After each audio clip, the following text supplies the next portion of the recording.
Salatullah, salamullah. Atau terikat dengan tempat. Boleh jadi dia di kampungnya kaya, ketika pindah ke kampung lain tidak kaya dia. Atau boleh jadi mungkin kekayaannya terhitung dan terbatas. Rupanya ada yang lebih kaya dibandingkan dia. Tetapi kekayaan Allah itu mutlak. Itulah makna ghina'uhu mutlak. Kekayaan Allah itu mutlak. Yang kedua, kekayaan Allah itu terus menerus dan tidak akan terhenti. Kekayaan manusia terkadang terhenti dan terkadang juga hilang. Bukan hanya terhenti kekayaannya, hilang semua kekayaannya. Karena tidak ada kekayaan manusia itu yang terus menerus kaya. Tidak. Pasti ada waktunya kekayaan itu meninggalkan dia, atau dia yang meninggalkan kekayaan. Tapi kekayaan Allah itu daim, terus menerus. Dan kekayaan Allah itu kaya secara zatnya. Maknanya Allah secara zatnya tidak berhajat kepada makhluknya. Sebaliknya makhluk itulah yang berhajat kepada Allah. Qul huwallahu ahad, Allahus samad. Itulah makna samad. Semua makhluk bergantung kepada Allah, tapi zat Allah tidak bergantung kepada siapapun. Itulah Al-Ghani artinya. Allah itu zat yang maha kaya. Kayanya mutlak, kayanya daim terus menerus, dan kayanya secara zatnya. Ma'asyiral muslimin yang dimuliakan Allah Subhanahu wa taala, dalam sebuah hadis qudsi Allah Subhanahu wa taala berfirman, Ya ibadi, law anna awwalakum wa akhirakum wa insakum wa jinnakum qamu fi sa'idin wahidin fasa'aluni fa'a'taitu kulla wahidin mas'alatahu ma naqasa dhalika mimma indi illa kama yanqusul mihyad idza udkhilal bahr.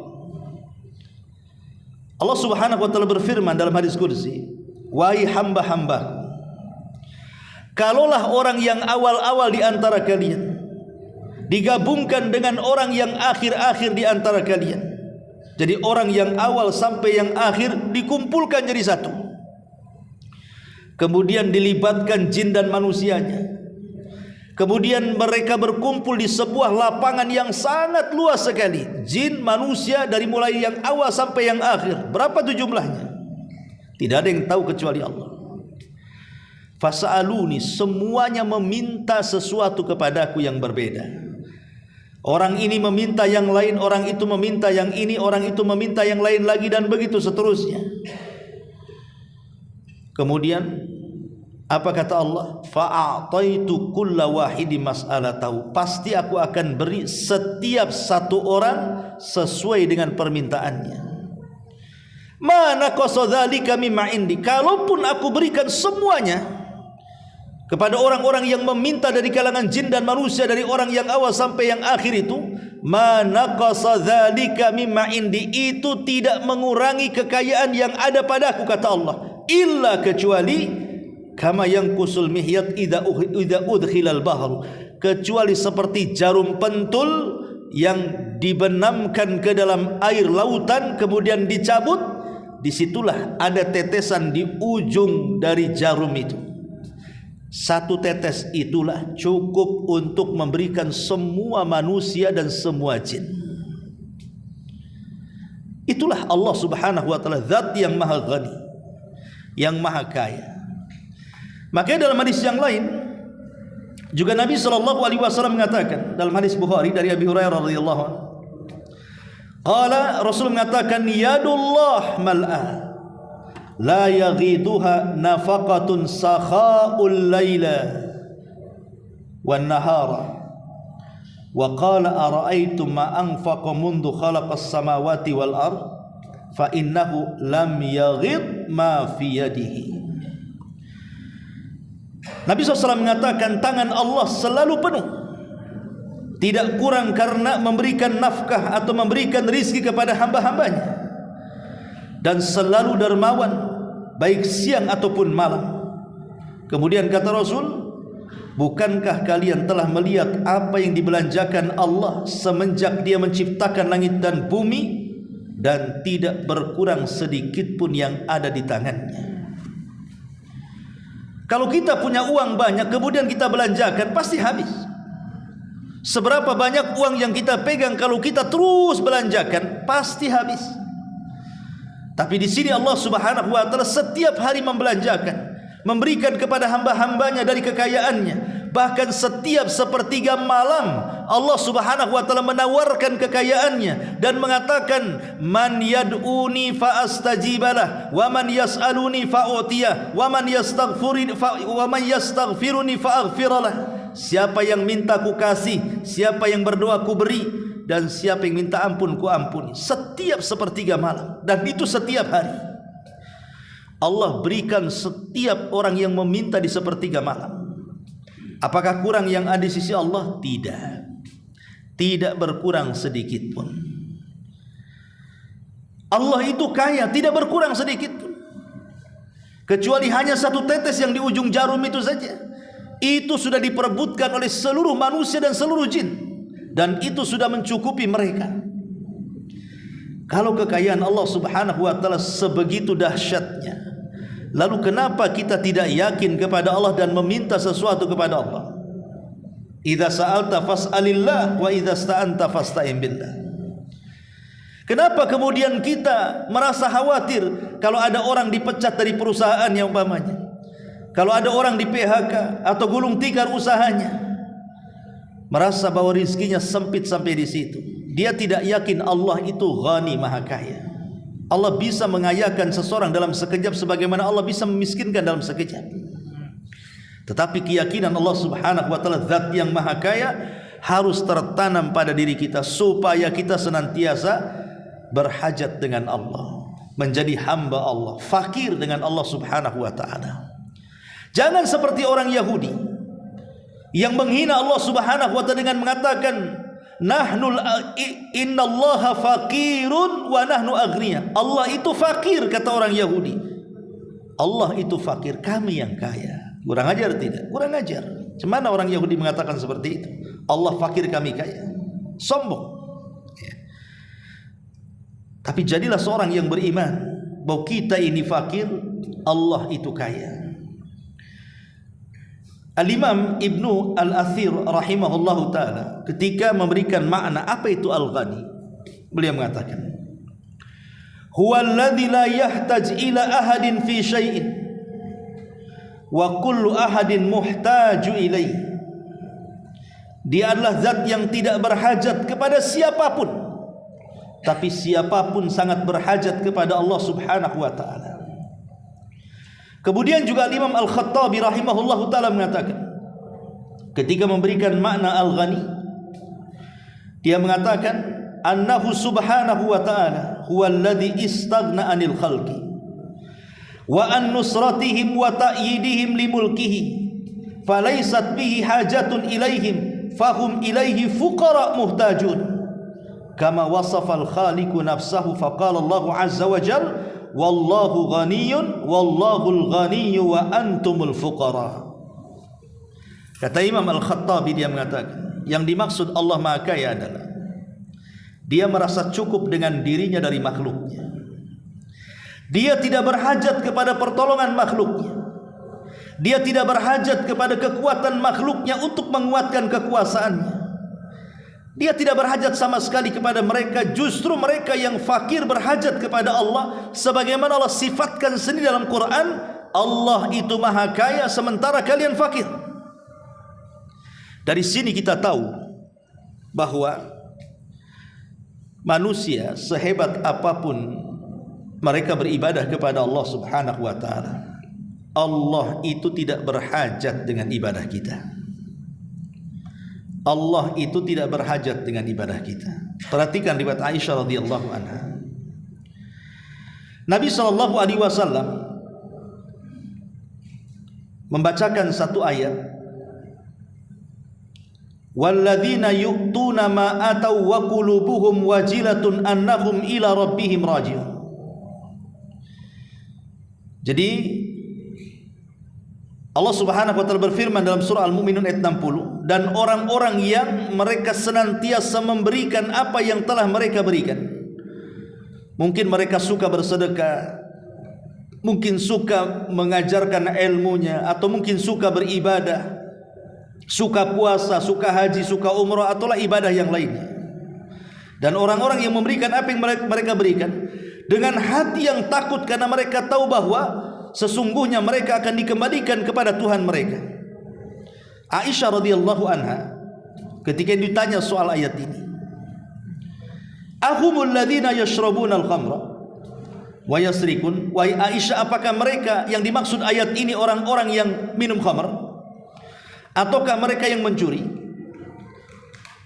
Qala, kemudian dikatakan, la, bukan. Ya bintas Siddiq, wahai bintas Siddiq, jelaskan siapa yang dimaksud ayat ini. Maka kemudian Aisyah radhiyallahu anha mengatakan, lakinnahumul ladzina yasumuna wa yusalluna wa yatasaddaqun wa hum yakhafuna alla yuqbala minhum. Yang dimaksud ayat ini adalah mereka orang-orang yang berpuasa, mereka yang sholat, mereka yang sedekah, tapi mereka takut kalau seandainya sholat, sedekah dan puasa mereka tidak diterima Allah. Jadi orang-orang soleh dahulu dari kalangan para sahabat, para tabiin, para tabiut tabiin, dan para ulama-ulama soleh, para ulama salaf dulu, mereka sangat takut kalau seandainya ibadah yang mereka lakukan itu ditolak oleh Allah Subhanahu wa taala. Karena selama kita masih hidup di dunia, siapa yang tahu amalan kita diterima atau tidak? Siapa yang tahu istighfar kita itu diterima atau tidak? Tidak ada yang tahu, ikhwan. Salat kita tadi Isya, atau mungkin ibadah kita atau pengajian kita malam ini, siapa yang tahu bahwa ini ibadah kita diterima atau tidak? Tidak ada yang tahu. Atau seseorang yang melakukan maksiat kemudian bertobat kepada Allah, siapa yang tahu tobatnya diterima atau tidak? Tidak ada yang tahu. Sehingga dahulu para ulama salaf, karena mereka tidak tahu, maka mereka sangat takut, sehingga mereka sangat berhajat kepada Allah Subhanahu wa taala kalau ibadah mereka diterima, kalau tobat mereka betul-betul diterima oleh Allah Subhanahu wa taala dan tidak ditolaknya. Begitulah hajatnya para ulama dulu kepada Allah Azza wa Jal. Mereka senantiasa takut karena mereka tahu Allah itu zat yang maha kaya, kaya segalanya, termasuk kaya pahala. Jadi jangan kira kalau seandainya kita sholat, puasa, zakat, haji dan yang lainnya Allah berhajat dengan kita. Tidak, Allah tidak berhajat dengan kita. Kalau satu dunia semua beriman kepada Allah Subhanahu wa taala, tidak akan membesarkan kekuasaan Allah. Kalau satu dunia semua bermaksiat kepada Allah, tidak mengurangi kekuasaan Allah sedikit pun. Karena Allah tidak berhajat dengan kita. Kita yang berhajat dengan Allah Subhanahu wa taala. Ma'asyiral muslimin yang dimuliakan Allah Azza wa Jalla, dari sini ada pelajaran, jangan merasa takjub dengan amal saleh. Jangan merasa cukup, merasa sombong dan takjub dengan amalan kita. Jangan tertipu dengan amal saleh kita. Karena ada orang yang tertipu dengan amalannya. Kenapa kau tidak sedekah? Aku sudah banyak sedekah. Karena ada orang yang seperti itu. Bantulah dia, aku sudah banyak bantu orang. Ada orang yang seperti itu. Apakah dengan kata-kata aku sudah banyak bantu orang, aku sudah banyak bersedekah, apa dia tahu sedekahnya diterima? Siapa yang tahu sedekahnya diterima? Tidak ada yang tahu. Tahunya diterima kalau kita sudah mati. Baru tahu, oh ini amalan yang diterima Allah, ini istighfar yang diterima Allah, oh ini amalan ditolak Allah, ini istighfar yang ditolak Allah. Begitu. Cuman kita hanya berharap kepada zat yang maha kaya dengan kekuatannya, dengan kekayaannya, dengan ampunannya, dengan pahalanya, dan begitu seterusnya. Maka ini harus ditanamkan supaya kita tidak sombong. Kalau kita meyakini Allah itu zat yang maha kaya, berarti kita merasa kecil di hadapan Allah. Maka siapapun yang sombong di dunia, Allah akan buat kecil dia di akhirat. Nabi SAW mengatakan, yuhsyarun al-mutakabbiruna yawmal qiyamah ka'amthali dzar, kata Rasul. Orang-orang yang sombong di dunia akan dibentuk seperti semut kelak pada hari kiamat. Di dunia kalian bisa merasa besar, di akhirat Allah kecilkan, baru tahu siapa yang berhak sombong di sini. Karena sombong itu ridaknya Allah. Allah sombong wajar karena dia kaya. Makhluk sombong tidak wajar karena makhluk itu miskin. Sesama manusia saja, yang satu orang kaya, yang satu orang miskin. Dua-duanya sombong. Tapi sombongnya orang miskin itu lebih besar dosanya dibandingkan sombongnya orang kaya. Kenapa? Karena orang kaya sombong wajar, ada pendorong untuk sombong dengan kekayaannya. Lalu orang miskin sombong, apa yang disombongkan dengan kemiskinannya? Makanya kenapa orang miskin sombong lebih besar dosanya dibandingkan orang kaya sombong, walaupun sombong dua-duanya dosa besar. Ini sesama manusia. Walillah al-mathalul a'la. Tentu dengan Allah permisalan lebih tinggi lagi. Allah berhak sombong dengan kekayaannya, makanya ridanya Allah adalah kesombongan. Tapi makhluk mau sombong dengan Allah, ini gimana ceritanya? Ya, ma'asyiral muslimin yang dimuliakan Allah Subhanahu wa taala. Yalah, itulah diantara bagaimana kita harus meyakini Allah itu ghani, Allah itu zat yang maha kaya. Lalu apa diantara hikmah yang kita bisa petik dari nama Allah Subhanahu wa taala Al-Ghani di sini? Bahwa Allah itu zat yang maha kaya. Yang pertama, anna lillahi al-ghani lahu mulkus samawati wal ardh wa ma fihima wa ma bainahuma. Ingat bahwa Allah itu zat yang maha kaya. Dialah pemilik langit dan bumi, di antara keduanya dan di dalam keduanya. Itu semua milik Allah. Berarti tidak ada sejengkal tanah pun milik kita, walaupun sudah punya sertifikat. Tapi jangan dijadikan dalil pula, oh ini tanah milik Tuhan, berhak saya ambil tanah sebelah sini. Nah, itu aturan negara. Maksudnya secara keseluruhan itu undang-undang manusia. Semua alam semesta milik Allah, baik di antara keduanya atau di dalam keduanya. Dari sini kita menunjukkan bahwa Allah itu ghani secara zatnya dan hamba itu fakir secara zatnya. Yang kedua, bahwa Allah Subhanahu wa taala ghani an ibadihi, la yuridu minhum ta'aman wala syaraba. Allah itu maha kaya dari hamba-hambanya, tidak berhajat hamba memberi makan kepada Allah, memberi minum kepada Allah. Sebagaimana Allah mengatakan, wa ma khalaqtul jinna wal insa illa liya'budun ma uridu minhum mir rizqin wa ma uridu an yut'imun. Tidaklah aku ciptakan jin dan manusia kecuali supaya mereka beribadah. Aku tidak menghendaki dari mereka memberikan rizki kepadaku, atau aku tidak menghendaki dari mereka, kata Allah, mereka memberi makan kepadaku. Allah tidak berhajat soal itu. Kalau ada sekarang sesembahan yang disembah selain daripada Allah, kemudian harus menyediakan buah-buahan, sesajen dan yang semacamnya, kemudian diletakkan di depan berhala tersebut, maka Allah berbeda dengan berhala-berhala, karena Allah tidak berhajat dengan itu. Bagaimana Allah berhajat dengan pengabdian, dengan makanan-makanan yang ditaruh sebagai sesajen kan gitu? Allah tidak berhajat dengan itu.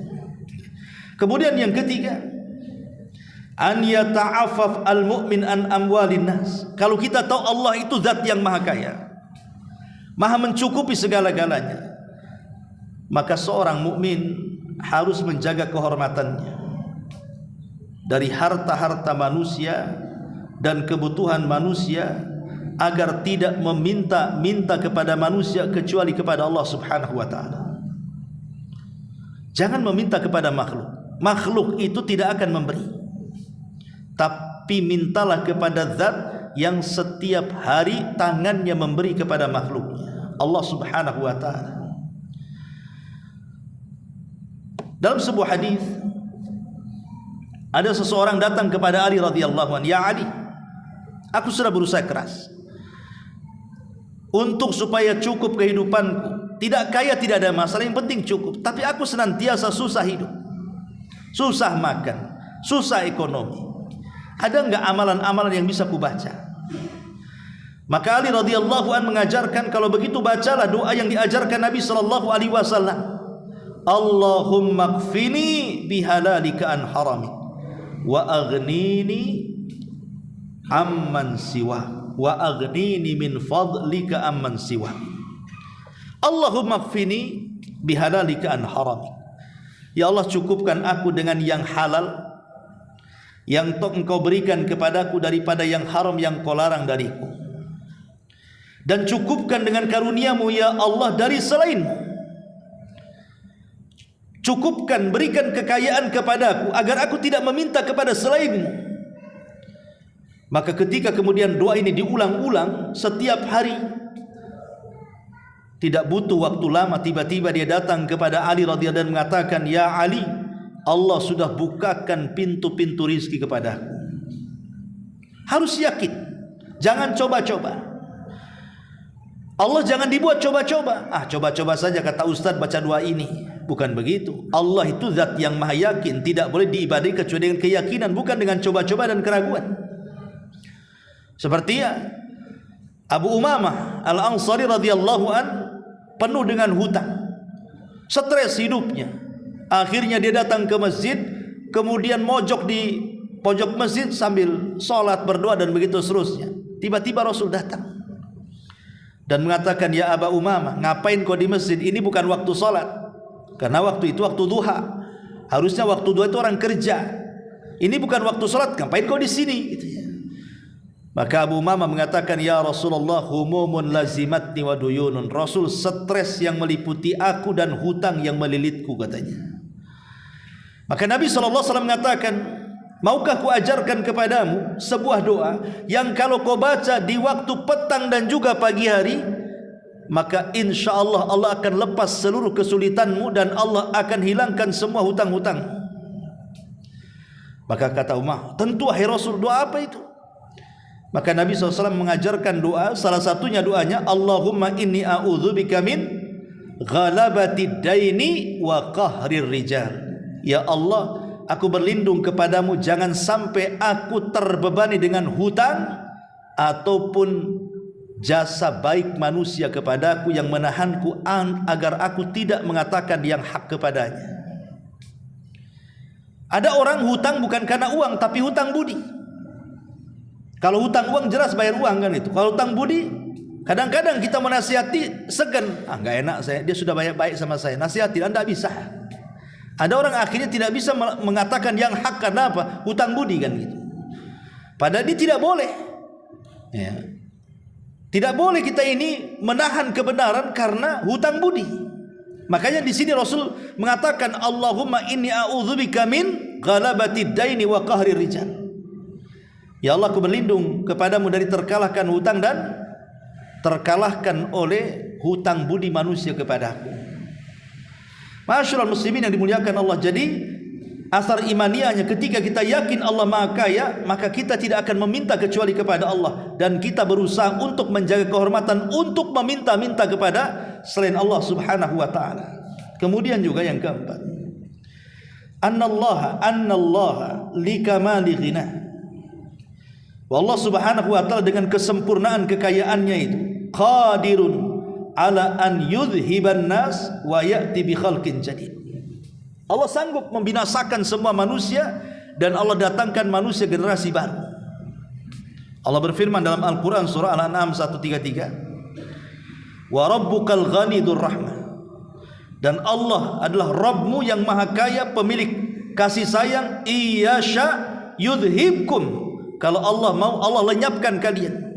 Wa yastakhlifu min ba'dikum, dan Allah ganti umat sesudah kalian. Dan kita lihat bagaimana Allah Subhanahu wa taala mengganti generasi ke generasi dari sejak Adam sampai sekarang. Itu kekuasaan Allah Subhanahu wa taala. Kalau Allah mau, sudahlah, selesai sampai kaum Nuh saja selesai kena banjir, enggak ada manusia lagi. Tapi tidak, Allah ganti, ada generasi lagi, ada generasi lagi sampai hari ini. Dan itu maha kaya. Lah ketika Allah Subhanahu wa taala, kemudian selanjutnya yang kelima, ketika Allah Subhanahu wa taala zat yang maha kaya, artinya Allah pasti memberi dengan kekayaannya, karena Allah itu tidak bakhil, tidak kikir, tidak pelit. Tetapi manusia ini terkadang salah paham. Ada orang mengira bahwa kekayaan yang Allah anugerahkan itu hanya sebatas kepada kekayaan harta, jabatan, pangkat ataupun kepemimpinan. Hanya sebatas itu saja. Dibilang orang kaya, ya itulah kaya. Kalau dia punya gedung, kalau dia punya rumah mewah, kalau dia punya kendaraan hebat, kalau dia punya perusahaan, kalau triliunan uangnya, itulah orang kaya. Seorang mukmin tidak sesempit itu kekayaan yang Allah Subhanahu wa taala berikan kepada kita. Bahkan lebih daripada itu, amal saleh, iman, takwa, ilmu, itu bagian daripada kekayaan yang Allah anugerahkan kepada kita. Bahkan kesehatan. Lalu apa gunanya orang kaya kalau sakit? Enggak ada gunanya kan? Pamannya ada orang kaya dari kecil sampai dia tua, dia mengumpulkan hartanya sehingga dia bisa membuat istana. Setelah tua tinggal menikmati, tiba-tiba dia sakit. Tabaring, tidak bisa bangun. Jangan cerita memanfaatkan masa tuanya dengan jalan dengan mobil mewahnya, atau dengan jalan ke luar negeri untuk melihat pemandangan dunia. Melihat tamannya saja harus dipapah oleh dokter ataupun mungkin perawat atau mungkin pembantu. Susah hidupnya, makan pun harus diatur. Jadi kekayaan itu bukan hanya sebatas kaya saja, karena terkadang kaya menjadi tersiksa ketika dia tidak sehat. Maka sehat itu bagian daripada kekayaan. Kenapa Nabi SAW sampai mengatakan, Man asbaha minkum aminan fi syirbihi, mu'afan fi jasadihi, walahu qutu yaumihi, faka'annama hizat lahu dunya bi ahadafiriha, kata Rasul. Man asbaha minkum aminan fi syirbi. Siapa yang di waktu paginya, kata Rasul, dia merasa aman. Aman itu kekayaan yang Allah anugerahkan kepada kita. Coba lihat ke negara-negara yang konflik seperti Palestina, yang setiap hari harus jalan kaki ke sana, sampai di sana jalan kaki lagi ke sini, sampai di sini jalan kaki lagi ke mana, untuk menghindari bom-bom pesawat-pesawat tempur Israel itu. Enak hidup kayak seperti itu? Walaupun punya uang banyak, gak mungkin enak hidup kayak gitu itu. Karena terancam jiwanya kan gitu. Makanya keamanan itu nikmat Allah terbesar, dan ini kekayaan yang Allah anugerahkan kepada kita. Syukuri kita hidup di negeri aman. Ya. Kemudian yang kedua, mu'afan fi jasadi, diberikan nikmat berupa kesehatan badan. Karena kekayaan juga percuma kalau dia sakit, apalagi sampai stroke, apalagi sampai terbaring, apalagi sampai tidak bisa bangun, apalagi sampai koma, naudzubillah. Apa yang dinikmati dari kekayaan? Jadi sehat itu juga bagian daripada kekayaan. Termasuk wa indahu qutu, dia bisa makan di pagi harinya. Ada orang yang tidak bisa makan, makanan depan dia tapi tak bisa dimakan. Dia sanggup dengan kekayaannya memberi mungkin 100 macam lauk pauk, tapi tidak ada yang bisa dimakan. Makan ini kolesterol, makan darah tinggi, makan ini, akhirnya ujung-ujungnya kentang rebus. Karena apa? Allah cabut itu kan nikmatnya di situ. Tapi ada orang yang subhanallah, dia semua dimakan. Lalapan dimakan, semua dimakan. Nggak ada pantangan dengan dia. Dimakan semuanya. Bahkan dijilati pula cobeknya. Saking lezatnya, itu nikmat. Karena banyak orang kaya tidak bisa senikmat dia makan. Makanya kenapa Rasul mengatakan kalau di pagi hari diberikan keamanan, diberikan kesehatan, bisa makan dengan enak, faka'annahu hizat lahu dunya bihadzafiriha, kata Rasul. Maka dia telah menggenggam dunia dengan kepalanya itu. Karena itu dicari manusia kan.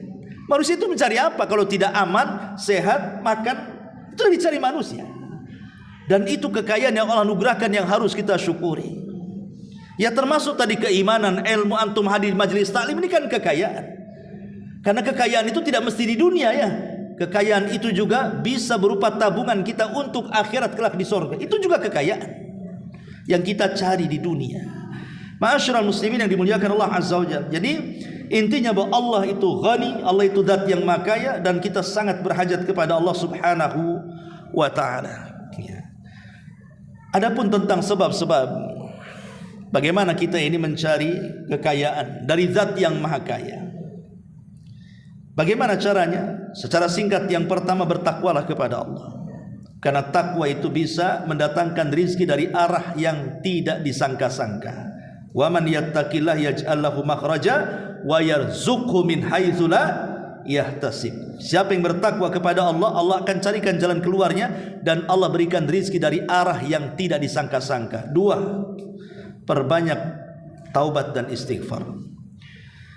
Nuh alaihi salatu wassalam, ketika terjadi paceklik di zamannya, di zaman Nabi Nuh kan paceklik 40 tahun lamanya. Anda bisa bayangkan 40 tahun paceklik seperti apa tuh bumi itu. Maka Nuh menasihati kaumnya. Apa nasihat Nuh kepada kaumnya di saat-saat paceklik tidak hujan selama 40 tahun itu? Allah gambarkan dalam surah Nuh ayat 10 sampai 12. Faqul tustaghfiru rabbakum innahu kana ghafara yursilis sama 'alaikum midrara wa yumdidkum bi amwalin wa banin wa yaj'al lakum jannatin wa yaj'al lakum anhara. Kata Nuh kepada kaumnya, perbanyaklah istighfar kepada Rabb kalian, karena Dia zat yang Maha Pengampun. Kalau kalian berperbanyak istighfar, kata Nuh, Allah akan kirim dari langit air yang deras, dan Allah Subhanahu wa taala akan memperbanyak harta dan keturunan bagi kalian, dan Allah akan jadikan kebun kalian lebat dan sungai kalian penuh dengan air.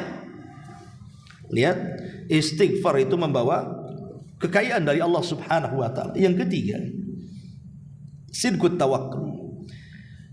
Harus jujur ketika bertawakal kepada Allah Azza wa Jalla. Nabi SAW mengatakan, lau antum tatawakkaluna ala Allah haqqa tawakkuli la ruziktum kama yurzaqut tayr yaghdu himasan wa taruhu bitana.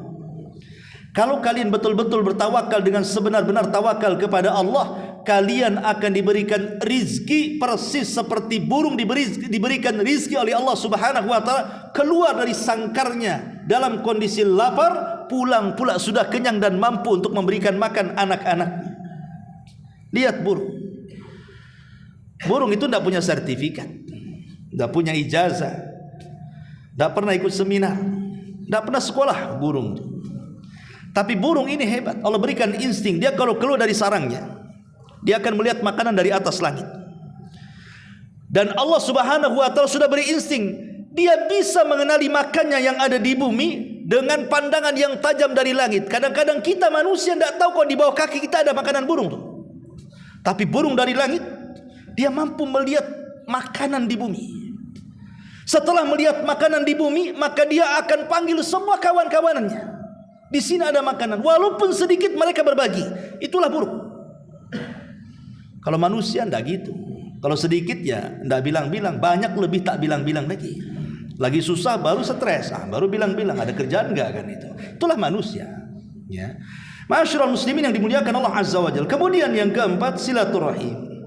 Perbanyak silaturahim. Terkadang dengan banyak relasi bersilaturahim dengan keluarga, dengan kawan, dengan apa, terkadang terbuka pula jalan bisnis di situ. Kemudian juga memberikan sedekah, ini jelas ya. Kalau kita yakin bersedekah itu pasti Allah akan ganti. Ya ibna Adam, unfik anfik alika. Wahai anak Adam, bersedekahlah, aku akan berikan harta kepadamu. Kemudian yang nomor 6, kalau memang punya kemauan untuk haji dan umrah, hajilah dan umrah. Karena haji ataupun umrah bisa menghilangkan kefakiran, sebagaimana hadis mengatakan, tabi'u bainal haji wal umrah fa innahuma yanfiyanil faqra. Ikuti haji dengan umrah karena keduanya bisa menghilangkan kefakiran. Kemudian yang nomor 7, menikah. Bagi anak-anak muda, menikah. Allah mengatakan dalam surah Nur 32, iyakunu fuqara yughnihimullah. Kalau sewaktu kalian menikah fakir, pasti kalian akan diberikan kekayaan. Siapa di antara kita yang sebelum menikah punya rumah, punya tanah, punya mobil? Enggak ada. Kecuali hanya orang-orang tertentu saja. Tapi umumnya manusia itu fakir dulu. Baru setelah menikah, baru terpikir ingin ngontrak, baru terpikir pengen beli tanah, baru terpikir pengen buat rumah, baru terpikir pengen isi rumah. Akhirnya dia kaya punya semua tuh. Ya. Karena menikah itu salah satu jalan terbukanya rizki. Kemudian yang nomor 8, al-iktsar minal ibadat wa tafriq ba'di waqtilah. Perbanyak ibadah kepada Allah Azza wa Jalla. Kemudian luangkan waktu untuk meminta sesuatu kepada Allah dalam ibadah kita ini. Kemudian nomor 9, tarkul ma'asi wa dzunub, meninggalkan maksiat dan dosa. Kalau ada yang mengatakan, Ustaz, itu orang itu tidak pernah sholat, maksiatnya jalan tapi usahanya lancar, itu istidraj. Ingat, kalau ada orang yang diberikan kekayaan oleh Allah di atas kemaksiatan yang disukainya, pada Allah benci dengan maksiatan itu, maka hanya istidraj sementara, sampai pada waktunya Allah akan datangkan azab kepada dia. Kemudian yang terakhir juga adalah asyukru waridha. Bersyukurlah kepada Allah atas nikmat yang Allah anugerahkan kepada kita. La in syakartum la azidannakum. Kalau kalian bersyukur, ku tambah. Kemudian redha. Redha itu artinya qanaah. Qanaah itu artinya merasa cukup dengan pemberian Allah, sedikit atau banyak. Redhalah dengan pemberian itu. Karena kalau seandainya kita tasahud, menolak takdir dengan pemberian, justru kita akan disempitkan rizkinya. Wallahu a'lam bishawab. Ini yang bisa sampaikan. Mudah-mudahan ada manfaatnya. Subhanaka wa bihamdika asyhadu an la ilaha illa anta astaghfiruka wa atubu ilaik. Allahu taala alam. Assalamualaikum warahmatullahi wabarakatuh.